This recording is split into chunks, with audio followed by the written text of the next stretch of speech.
So this is my first encounter with R.W. Johnson. I see that he's a researcher and he's been writing a lot about South Africa's history. Really interesting. I've really come to study some of his articles, and I think he's loaded with a lot of information, a lot of facts about where South Africa has been and where South Africa is likely to get to in the future. So here he speaks about, the problem of tribalism in the ANC. And this is an Africa-wide problem, right?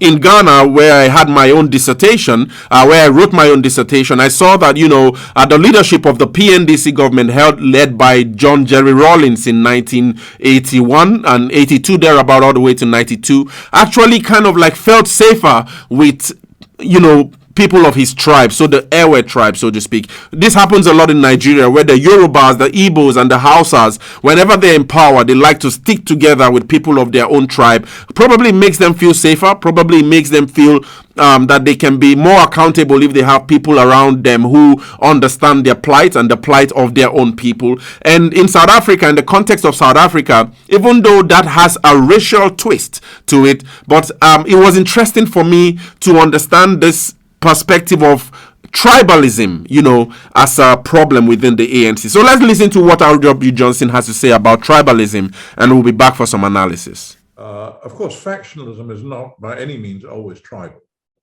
but there is no doubt whatsoever that, when Mbeki and Mandela were in charge, that there was a Xhosa predominance within the upper ranks of the ANC, which is still there at civil servant level. And that when Zuma came in, that you had a Zulu predominance. And that the whole point about the Ramaphosa period is he does not have a big vendor following. He's on his own, he's isolated. Therefore, he's very weak. Therefore, he temporizes, he delays, he hesitates, because he has no real backing of that sort. And that it's quite clear that that still plays a very fundamental role. And that, and moreover, I think it was Mbeki who pointed out that almost every minister who came in immediately swapped his director general for someone from his own tribal grouping. This is just reality, whether you like it or not. I don't care whether it's fashionable or not to call it a spade, but it is. But there are other sorts of factions as well, as we know. The ideological ones. But the real problem is that it's not going away.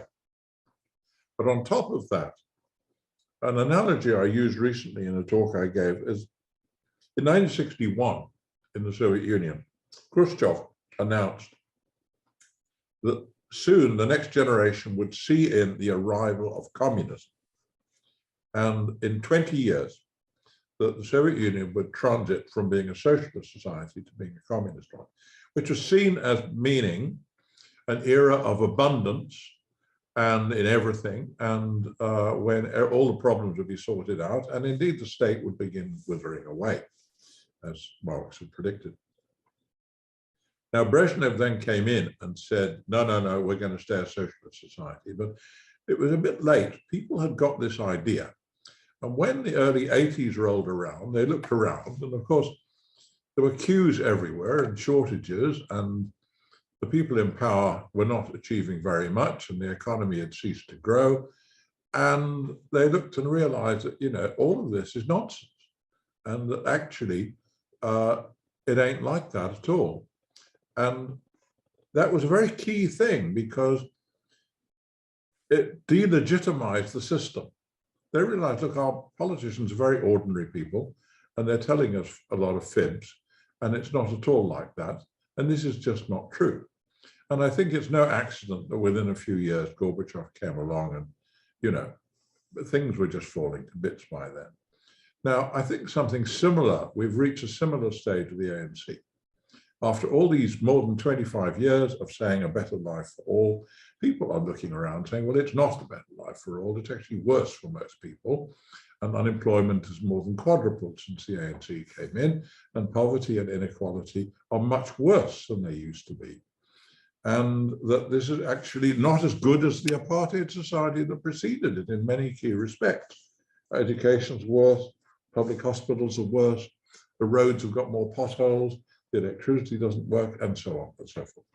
And I think in the same sense that what is happening at mass level is this process of delegitimation. And it's undoubtedly going on, and it is proceeding. It hasn't by any means finished yet. It's most advanced in the urban areas, but it is seeping into the rural areas too. And without much doubt, the ANC vote is now going to depend more and more on duress, basically people being threatened by their chiefs or by other people in their squatter camps, wherever, or on bribery and threats of, if you don't vote for us, you lose your pension or you lose your social grant or whatever, and that sort of thing is going on already, but they are going to become more and more dependent on it. So that is where we're at now. Yeah, so what do you think? Really brilliant analysis R.W. Johnson has. You guys have to really fill this up in the comments.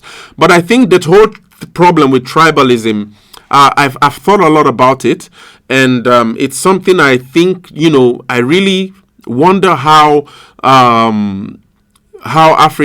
Africans would ever be able to get beyond the tribal consciousness, because you see, I think it speaks of the identity of the people. It speaks of the cosmology, the cosmological makeup of every African. Every African has this cosmological worldview, the way they resonate with the world, the way they interpret the world, and it's almost always impossible to really extract oneself from his or her racial, tribal consciousness or affinity.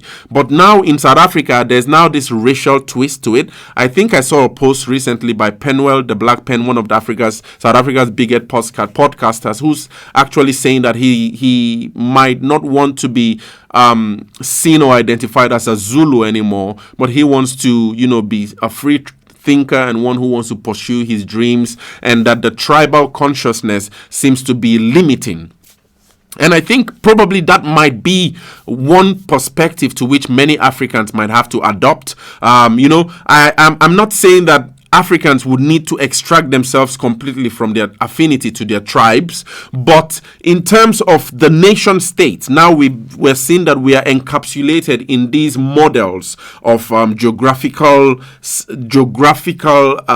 identifications, which is the nation state, right? For the nation state to thrive, one has to have a national consciousness that would have to constantly thrive over the tribal consciousness. So the tribal consciousness could be something that could be experienced at home, in gatherings and meetings. But when it comes to building the nation, the tribe has to somehow give way, for the national consciousness, for the patriotic consciousness, so to speak, so that the nation state in itself can verge in a much more collective future that encompasses the dreams, hopes, and aspirations of the people within the contraption of the nation state.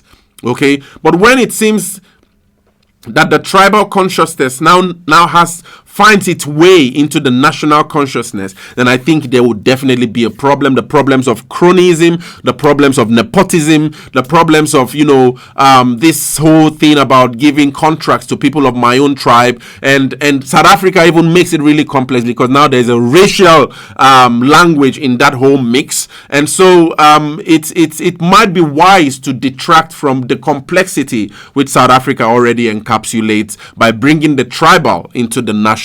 But I don't know, what do you guys think about this speech by R.W. Johnson? Share your thoughts in the comments. Thank you for watching, guys. I really hope you enjoyed this video. Please share and like and subscribe, because that's the way you support Kwazemi as a channel, an Afrocentric channel, where we try to understand deeper issues in African history and hopefully develop a collective intelligence on how we wish to build the Africa we want to see as people of Africa. See you in the next one.